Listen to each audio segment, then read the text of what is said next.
With 3 stops left on our cruise, we find ourselves in Korčula, our second stop in Croatia.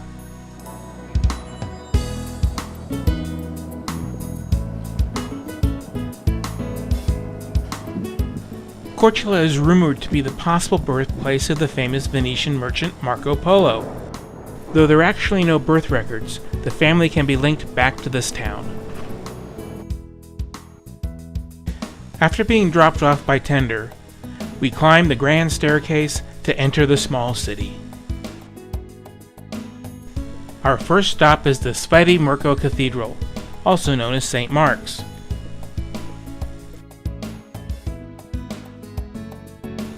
After hearing about the spectacular views, Marianne and I pay the small fee and head up the winding steps to the top of the bell tower.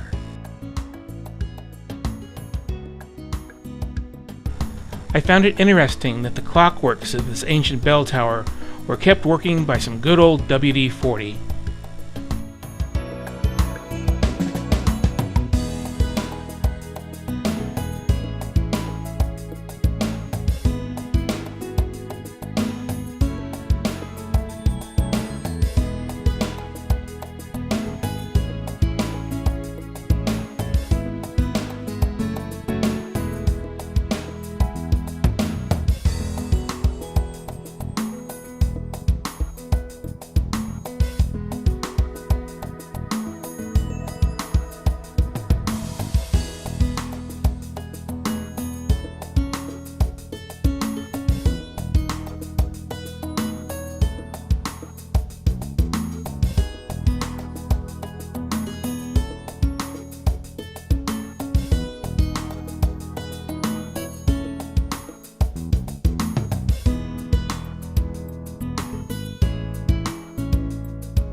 While Ed was taking some pictures, a man approached him. It turns out that him and his wife are the only Americans living on this island. He offered to buy us some coffee and hot chocolate in exchange for some news from home. He told us stories about living here and the struggles dealing with the local officials on getting things done. He also said people seemed a lot friendlier when there was a cruise ship in town. Our last stop in Croatia is the city of Split. The city dates back to ancient Greece, but instead of seeing old ruins, we decide to take a bus trip out to see some of the countryside, including Krka National Park and its waterfalls. So this would be the biggest, most important city on the whole Croatian coastline. If you right now take a look on your left hand side in a second, you will see the city walls, you will see the promenade. That's historical center, that's the oldest part of the city of Split. But as you can see, we are right now leaving historical center and Split altogether very soon. To tell you where exactly you are in Croatia. You see, Croatia is a rather small country, and I don't mean only the people. I told you we have less than 4.5 million inhabitants, but the territory of our country is also rather small. And you see the south part of Croatia, all 3 places that you are visiting, that you came to, Dubrovnik, Korčula and Split, are in the region called Dalmatia. And where we are heading, where the national park of the Krka River and waterfalls is, that's northern Dalmatia. If you take a look here in front of us, you can see these things, black things that look like plastic boxes floating on the surface of the sea. Those are shell farms, many mussel farms, which show you actually how difficult living of agriculture is here, because they grow literally out of stone. So just take a look at these little terraces. So imagine all that hard work of people to clean that soil, to plant these little terraces, to actually grow a little bit of wine here, to produce wine. And the wine that comes from here is called Babic. It's typical red Dalmatian wine. In a moment, you will have one of the most beautiful and picturesque views town called Primosten. Primosten is situated on a small peninsula. It used to be an island before, connected with bridge to the mainland, but during centuries they've connected it literally with a beach to the coastline. So today it is peninsula. The other side of the town there are some very, very beautiful beaches that. After driving north along the coast, we turn and head inland toward the Kirka National Forest, where we'll have a couple of hours to walk the trails and boardwalks that meander around the waterfalls. And we are at the highest point above the water, so you can already hear the noise. We'll enter right now this little village, as I call it, the mills, which are right down there. Then we'll walk near the village.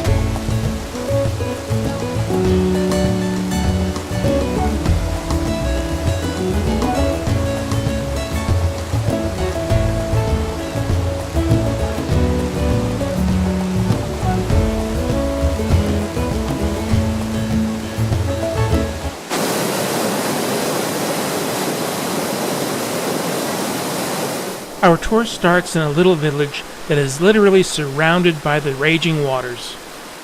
These waters have a long history, with remnants of Roman aqueducts and mills like the one we see here.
See him?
The waters here are also used to create electricity.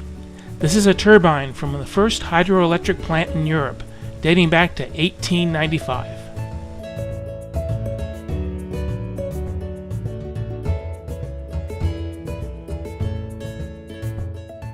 After the long trek back up from the river, we were back on the bus. This time heading toward the little town of Scranton, where we were stopping for some lunch. The local wine was rather strong, and we had a pretty good buzz on by the time we left. Our tour continues in the town of Shibberneck, at the mouth of the Kirka River.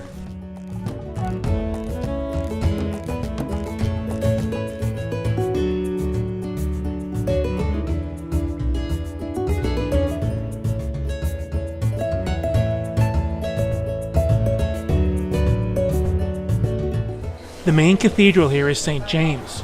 It was started in 1434, but wasn't finished for almost 100 years later due to the Turkish Wars. The cathedral is adorned with a number of interesting sculptures, including 71 human heads. These depict just common residents of the town while the church was being built.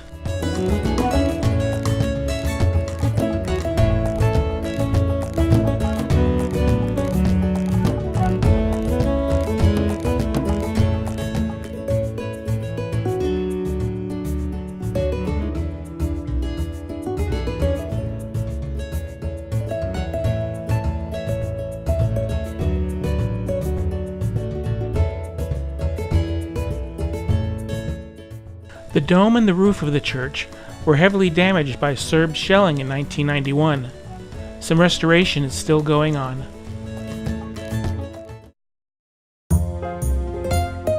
After leaving Croatia, we're heading back to Italy, and our last stop, Venice.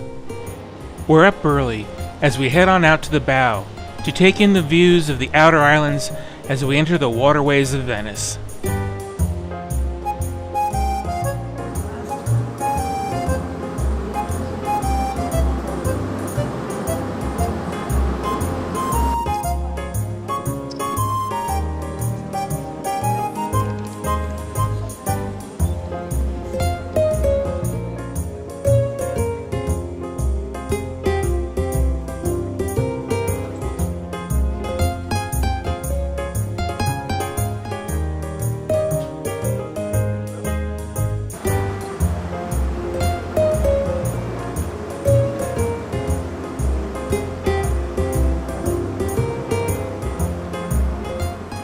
You can see the bridge, this narrow little canal that runs through there, and you want to look closely because connecting the building on the left, which is Doge's Palace, with the building on the right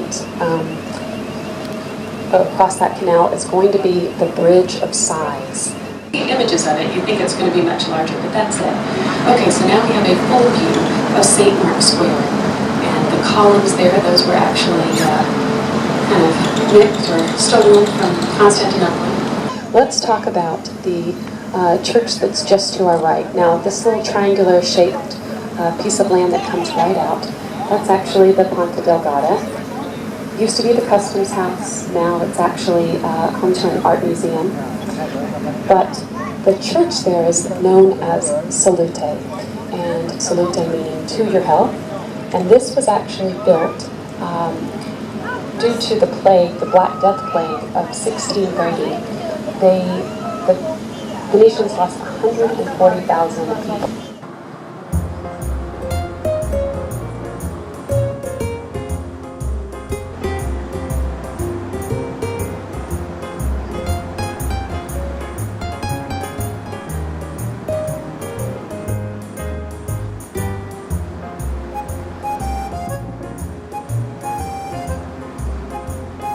After we dock, we fill up on a large breakfast, before making our way to the tram for the short trip to Plaza Roma, where we'll be catching our bus tomorrow for the trip to the airport.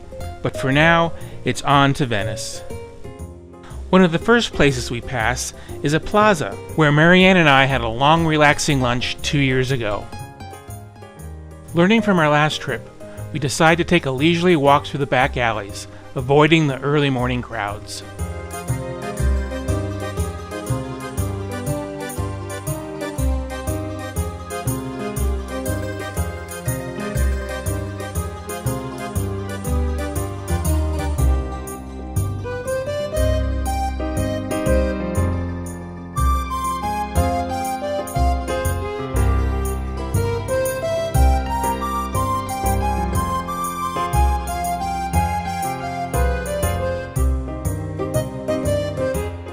Our first destination is the open-air market, where Donna finds some loquats, called nespoli in Italian. It reminds us of the tree our grandfather had while we were growing up. Unlike those, these were very meaty and juicy. Hey, wave!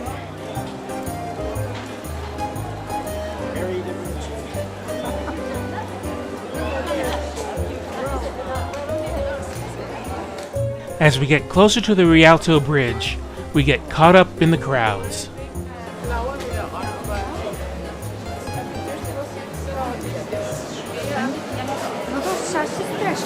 This is the Rialto Bridge. The biggest thing. This is the touristy trap area.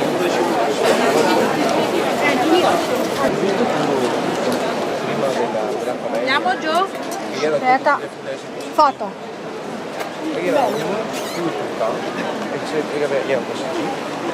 Scava sul progressando il puttino perché comunque aveva un teo di Dio cucce e a cucciargli e poi su qua dentro.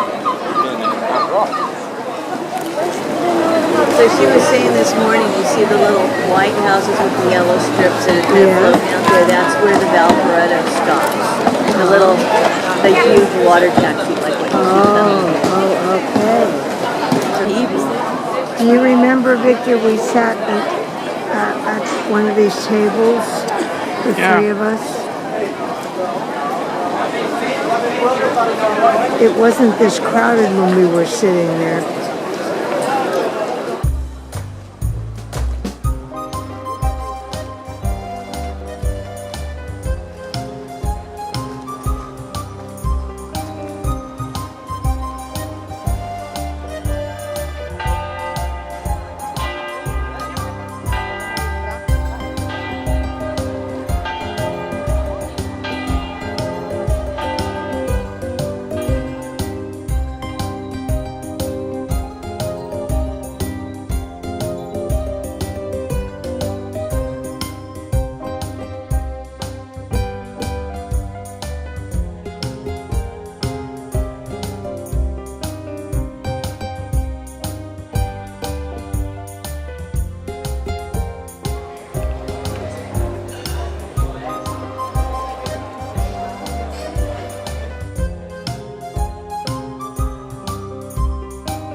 After a long search for just the right restaurant, we filled our bellies before we headed over to St. Mark's Square.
After checking our backpack so we can get a ticket to avoid the long lines, we head into St. Mark's Cathedral.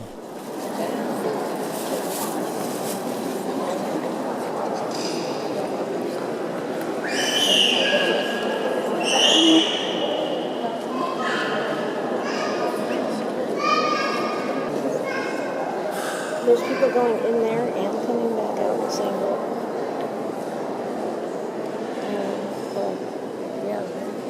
That pretty marble over there. I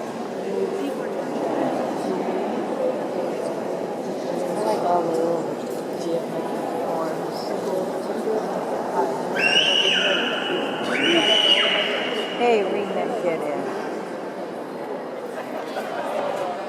As we were leaving the cathedral, we came upon a rally in the plaza. It was St. Mark's Day, a day to celebrate Venetian's patron saint, St. Mark. This also coincides with Italy's Liberation Day, celebrating the end of World War II and Italy's liberation from Nazi Germany.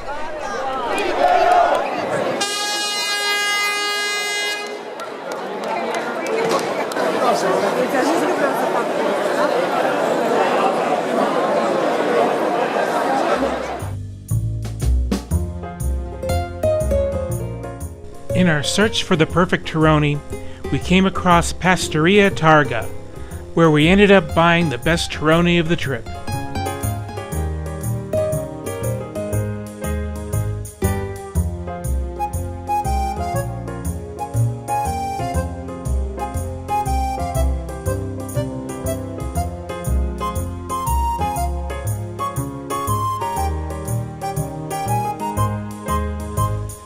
As the day gets the better of us, we take a break and relax, before we try and figure out the ticket machines for the Vaporetto, the local water taxi, that'll take us back to our ship.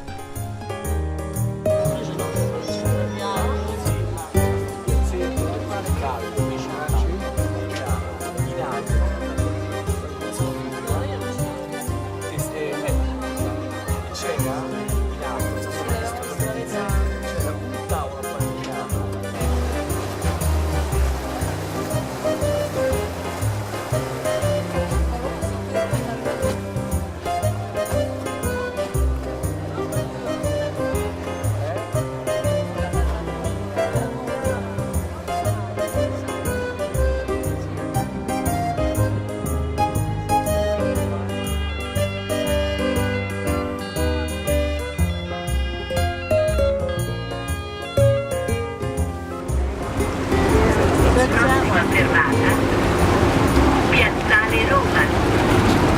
Next stop, Piazzale Roma. Piazza Roma. So ours might be the one after. Roma. Next stop. Yeah, I think Victor said the one after Piazza Roma. The next day we're off to the airport.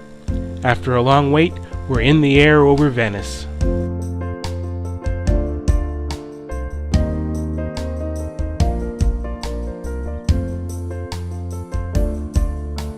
As we fly over the snow-covered Alps, we say goodbye to Europe and our wonderful 22-day Mediterranean cruise. But we carry with us the memories we'll cherish for a lifetime.